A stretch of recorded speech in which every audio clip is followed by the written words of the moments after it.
যদি ওই দিন ভাইস প্রেসিডেন্টের গাড়িটা মাত্র 2 মিনিট আগে বের হয়ে যেত, তাহলে আজ হয়তো আমরা একদম আলাদা ভারতের গল্প শুনতাম।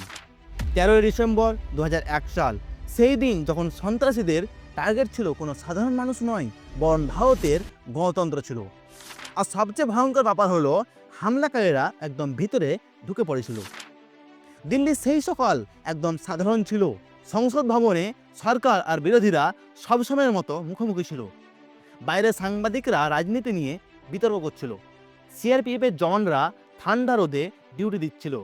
কারো ধারণা ছিল না যে কয়েক মিনিটের মধ্যে এই জায়গাটা যুদ্ধক্ষেত্র হয়ে উঠবে। পরিস্থিতি খারাপ হতে দেখে স্পিকার 40 মিনিটের জন্য কার্যক্রম স্থগিত করেন। প্রধানমন্ত্রী অটল বিহারী বাজপেয়ী এবং সোনিয়া গান্ধী সংসদ ত্যাগ করেন। কিন্তু প্রায় 200 জন সদস্য এখনও ভিতরে ছিলেন। ঠিক 11টা 4 মিনিটে এক সাদা অ্যাম্বাসেডার গাড়ি দ্রুত সংসদের দিকে এগোতে থাকে। গাড়িতে ছিল লাল বাতি, উইন্ডশিল্ডে গৃহমন্ত্রকের স্টিকার। ভিআইপি এন্ট্রি, কেউ বাধা দেয়নি। আর এখান থেকে ইতিহাসের সবচেয়ে বড় নিরাপত্তা চুক শুরু হয়। সিআরপিএফ কনস্টেবল কমলেশ কুমারী নতুন পোস্টিং নিয়েছিল, কিন্তু নজর পড়ে গাড়ির স্পিড আর দিক কিছুই ঠিক নয়। ওরা তাড়াতাড়ি জেপি যাদবকে সতর্ক করে, কিন্তু তখন অনেক দেরি হয়ে গিয়েছিল। কমলেশ কুমারী নিজেই গাড়ি থামাতে দৌড়ায়। আতঙ্ক ছাড়াই দুষ্কৃতীদের মধ্যে গাড়ি ভাইস প্রেসিডেন্টের কাফিলের সাথে ধাক্কা খায়। সঙ্গে সঙ্গে গুলি চলতে শুরু করে। কমলেশ কুমারী আর গার্ডনার দেশরাজ শহীদ হন। জেপি যাদব শেষ শক্তি বাঁচিয়ে ইমার্জেন্সি অ্যালার্ম বাজিয়ে দেন। পুরো সংসদ ভবন চেঁচিয়ে ওঠে। যদি ওই অ্যালার্ম না বাজতো, তাহলে হয়তো আজকের গল্পটাই কিছুই হতো না। দুষ্কৃতীদের পরিকল্পনা পরিষ্কার ছিল।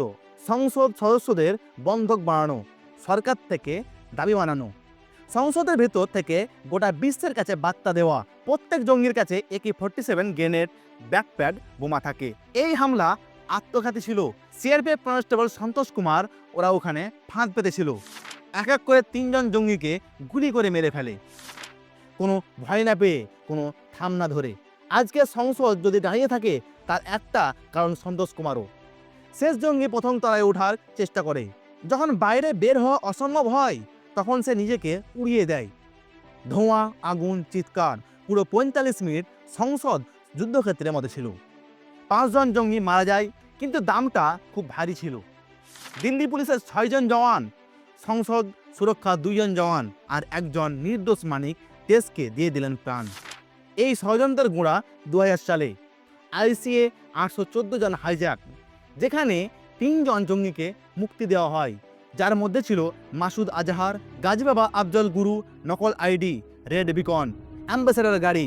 দিল্লিতে মাসের পর মাস প্রস্তুতি চলছিল, সব কিছুর প্ল্যান করা ছিল। শুধু একটাই বাদ পড়েছিল, জওয়ানদের সাহস। 15 ডিসেম্বর 2001 সাল ভারত সীমানায় 5 লাখ সৈন্য মোতায়েন করে। মিসাইল, ট্যাঙ্ক, তোপ, বিশ্ব টেনে শ্বাস ধরে তাকিয়েছিল। কিন্তু কূটনীতি যুদ্ধের আগেই এসে পড়ে। কোর্টে ট্রায়াল চলে, কেউ ছাড় পায়, কেউ সাজা পায়। আফজাল গুরু প্রধান দোষী। 9 ফেব্রুয়ারি 2013 সালে সকাল 8টায় ফাঁসি। সবচেয়ে বড় প্রশ্ন, এত প্রস্তুতি থাকা সত্ত্বেও জঙ্গিরা ভিতরে কিভাবে ঢুকলো? আর এই হামলা ছিল শুধু জঙ্গিবাদ না, এরা ছিল গোয়েন্দা ব্যর্থ। হামলার পর ভারত বদলে যায়। সংসদে multi layer security, full body scan, zero tolerance. কারণ 13 ডিসেম্বর ভারতকে বদলে দেয়। 13 ডিসেম্বর 2001 সাল শুধু একটা তারিখ নয়, এটা স্মরণ করিয়ে দেয় যে গণতন্ত্র রক্ষা বন্দুকে নয়, এটা হয় আত্মত্যাগে। তো ভিউয়ার্স, আজকে ভিডিও এতটাই। ভিডিও যদি ভালো লেগে থাকে আপনাদের, তাহলে লাইক করবেন এবং আপনাদের মতামতটা অবশ্যই করে জানাবেন।